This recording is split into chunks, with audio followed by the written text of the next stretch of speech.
I've got about a year to turn this lamp into a business that actually can pay my rent. No job, no backup plan, and as of this week, my main machine just died.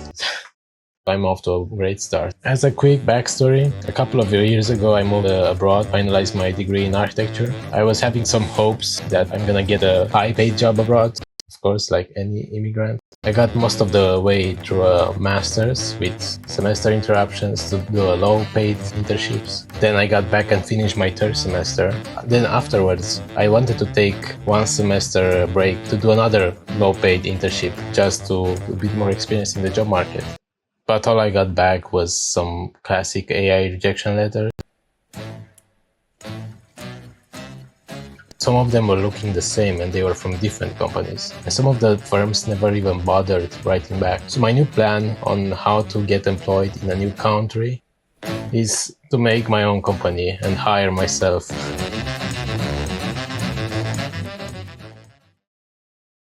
My current plan right now is to build my first product and launch it and market around it while doing it. I've seen it done a couple of times at different kind of influencers. My first product right now is this.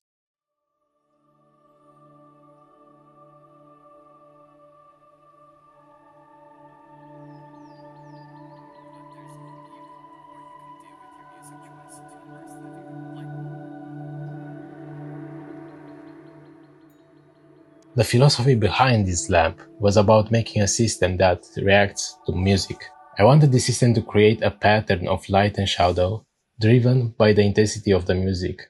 But I got one massive problem on my hand. And on top of that, I got one bigger problem. I bankrolled all of my savings that I got doing a delivery job here on a cargo bike, and that job ends at the end of August. After that, it's just me, this lamp, and pretty much zero safety net in terms of finances.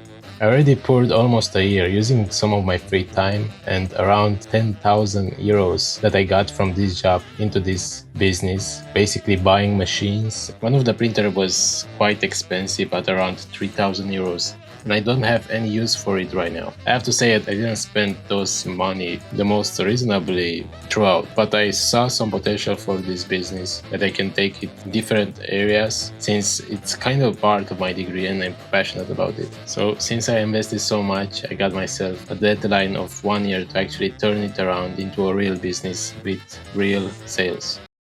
So where I am right now. Alright, so I think my LCD screen is fucked on my Anycubic Photon P1. As you can see, I had a leak here. Now I tried printing something on it and it didn't work for 3 times. So I'm thinking I don't know if I fucked it up or not. I'm gonna do some leveling tests and stuff like that and see what the problem with it is. Right now I'm cleaning the printer's top here, so I can do the leveling test and I'm gonna see if I can fix it right now or not. So never mind, because apparently my LCD screen is broken. I mean, not broken, it just reached the end of the line, I guess. It was supposed to last at least 3,000 hours. I guess it will have to resume before the 3,000 hours. They found me the warranty. So I filled up a ticket for the defective LCD screen, because if I can get it repaired by warranty, of course I'll do it. The LCD screen, the actual LCD screen is it's a bit more expensive.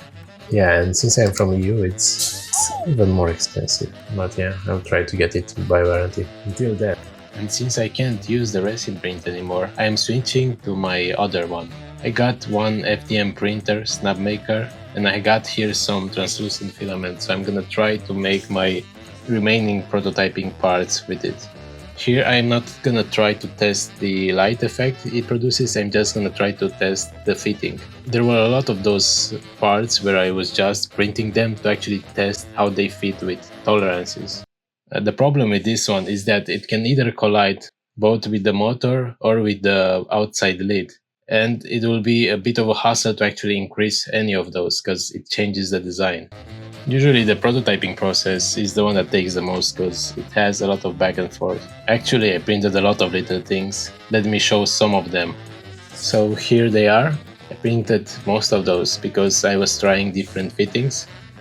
for some of my later parts I was just trying to test the effect of coatings, because some of my prints actually need coatings to be effective in the effect they actually have to do. And here are some differences. Right, back on it again.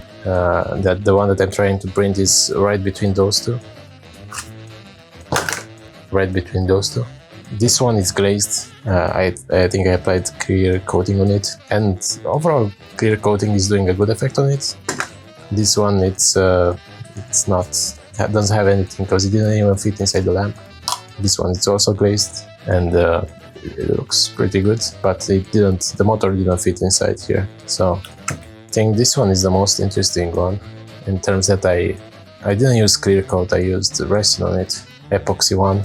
And it hardened, and I think it covered it pretty well. It's supposed to be a water drop kind of ripple effect.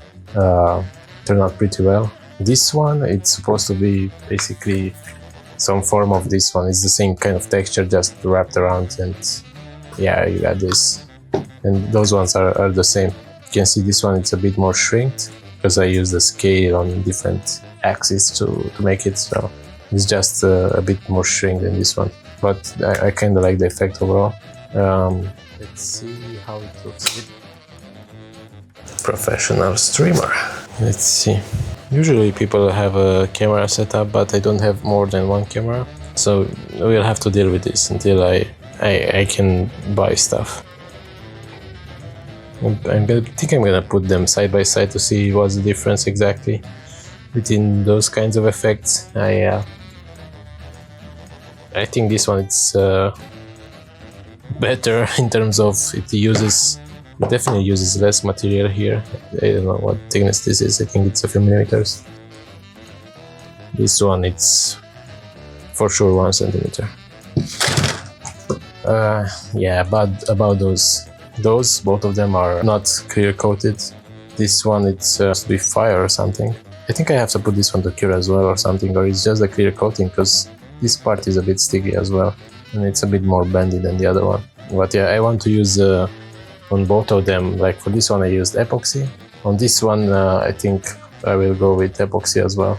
And for this one I will use clear coat just to see the difference, because I mean there is definitely gonna be a difference, I think.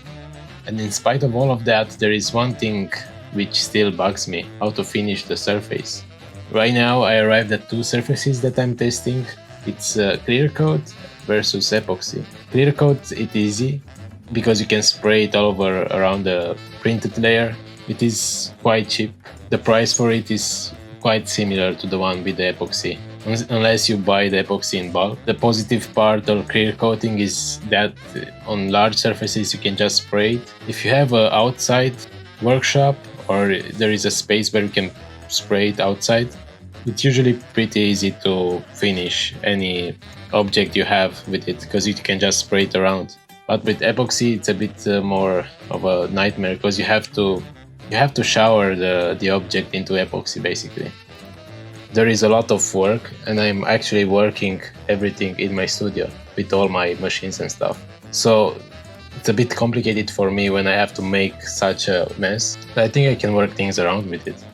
Overall, about the effect, I find it a bit annoying with clear coating that even after 3 layers of clear coating, you can still see the layers and feel them by touch. Either with resin prints or with FDM prints, it's similar. You can still feel the layers with clear coating. But with epoxy, it's a bit more different. Since it has a thicker coating, you can't actually feel the layers anymore. Plus, the fact that it's actually impossible for me to spray the clear coating inside the piece, and it needs to touch all the layers that the part has. Yep, it doesn't fit. And oh boy, I had this problem more than once in my life. So that's where I am at currently. Overall the shape works, the printer is dead, and the cloak is very much ticking. In the next video we will try to find a way to get the mess of cables sorted out. So subscribe and leave a like.